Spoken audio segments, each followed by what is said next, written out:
What if the only thing that made you who you are could be taken away? What if someone came to you and said, "Give me your name, and I'll give you everything you've ever wanted"? Would you say yes?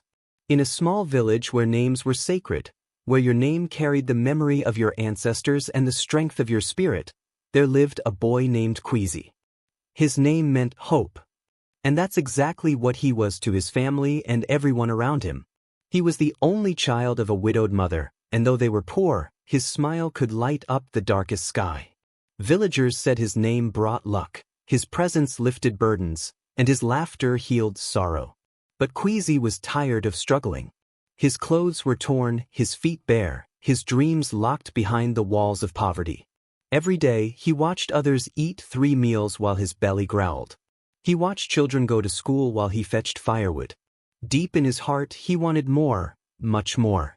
He didn't know that desire would come at the cost of something he could never buy back.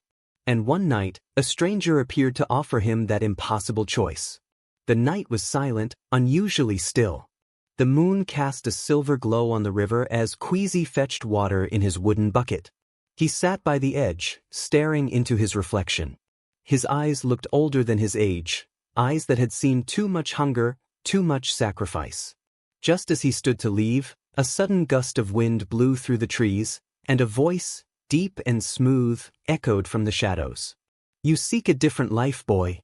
Startled, Queasy turned. From the darkness emerged a tall figure, dressed in a robe darker than the night.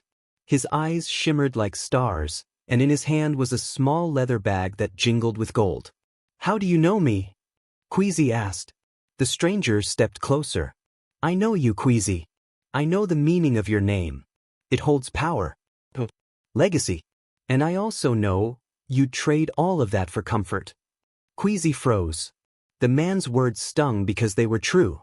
"What do you want?" he asked quietly. The stranger smiled. "Give me your name. In return, I will give you gold, land, titles, and honor. But once you give it up, you will not remember your past. Only the new life I give you." Queasy's heart raced. His soul trembled. The next morning, the village buzzed with confusion.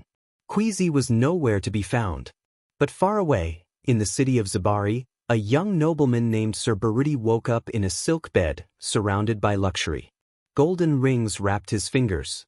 His bedchamber was larger than his old house. Servants bowed every time he blinked. He was now rich, beyond imagination. But something was missing. His chest felt heavy, his soul numb.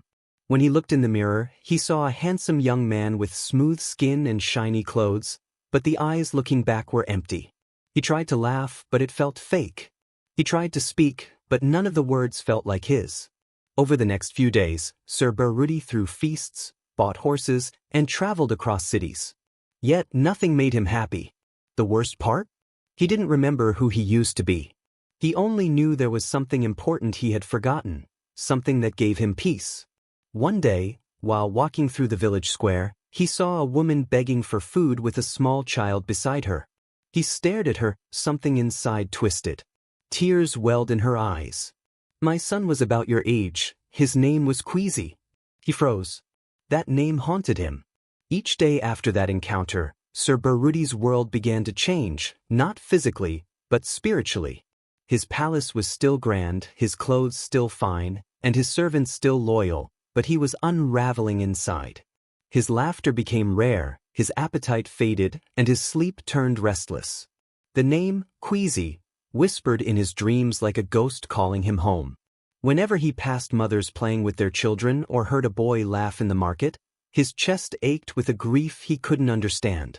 One evening, he visited a town where children gathered around a storyteller. The old man spoke of a boy named Queasy, who was once a light in his village. But one day, the storyteller said, he vanished, trading his name for riches, losing himself in the process. Baruti's heart pounded. "Is this story true?" he asked. The old man looked him in the eye. "Truth depends on who's asking. Some stories are warnings, others are mirrors." That night, Baruti cried for the first time. Not because he had lost money or status, but because he finally realized he had lost himself. Without his name, without his roots, without love, what was he? Nothing more than a puppet in silk robes. And he wanted it all back. Sir Baruti couldn't go on. He packed his bags, left his riches behind, and followed the river that haunted his dreams. Days passed. His shoes tore. His clothes grew dirty. But he didn't care. He was looking for the stranger who stole his name. On the 7th night, by the same riverbank where it all began, the wind blew once more. The same voice returned. "You again," the stranger said, stepping out from the shadows. "Was the gold not enough? Did power fail you?" Baruti fell to his knees. "Please, I want my name back. I want to feel again. I want to be queasy." The stranger sighed. "To reclaim your name, you must suffer like you did before, live in humility, serve the people, and speak not your name for 7 years. Only then will it return to you." Baruti accepted without hesitation. He returned to Oduma not as a prince, but as a nameless servant. He helped rebuild homes, fed children, and cared for elders. Slowly he found peace. People started to recognize the spirit inside him, even if they didn't remember his face.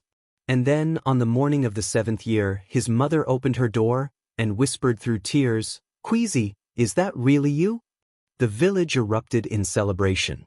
The boy who was lost had returned, not with gold, but with wisdom. Not with titles, but with truth.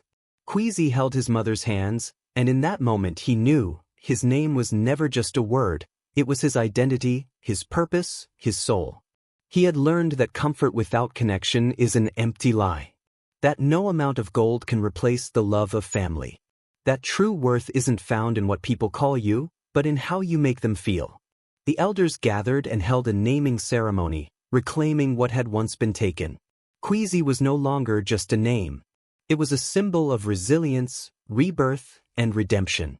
And so, the tale of Queasy spread across lands, told from village to village, not as a fairy tale, but as a lesson. Because every child, every adult, every heart has something they hold dear. And when temptation comes knocking, promising shortcuts to happiness, remember Queasy.